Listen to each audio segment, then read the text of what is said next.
et ordonna à Carlos de lâcher son arme. Il le provoqua en lui proposant un combat en homme à homme. Carlos, amusé, accepta le défi. Le combat éclata entre les deux hommes. Carlos, utilisant une bouteille en verre brisé, blessa Abe aux pieds et au ventre. Abe tenta de récupérer son arme, mais Carlos s'attrapa Mila, plaçant la bouteille sous sa gorge. Il provoqua Abe, lui demandant s'il allait tirer. Mila, voyant la détresse d'Abe, lui cria de ne pas hésiter, affirmant qu'il pouvait le tuer. Alors que la tension atteignait son paroxysme, Mila mordit Carlos de toutes ses forces et se précipita vers Abe. Au même instant, Carlos sortit une arme et tira. Abe, en un ultime réflexe, s'interposa pour protéger Mila et reçut les balles à sa place. Mila hurla de douleur et se précipita vers Abe, qui s'effondrait lentement.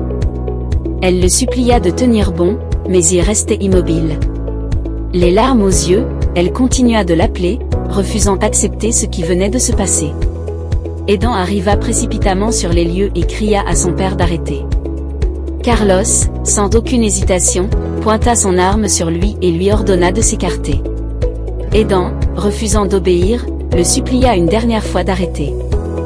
Carlos, furieux, lui cria de ne pas lui donner d'ordre. Mais Aidan, déterminé, resta immobile face à lui et lui lança un défi, s'il voulait vraiment tirer, qu'il le fasse, car lui, il ne bougerait pas. Carlos, enragé, lui lança des insultes, affirmant qu'il était prêt à gaspiller sa scie pour ses bons à rien, ses déchets.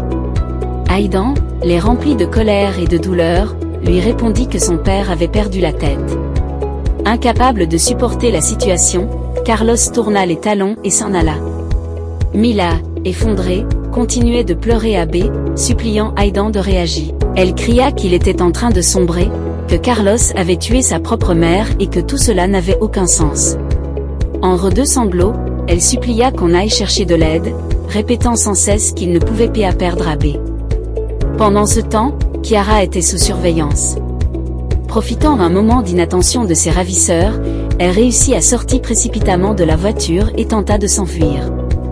Mais l'un des hommes la repéra aussitôt et se lança à sa poursuite.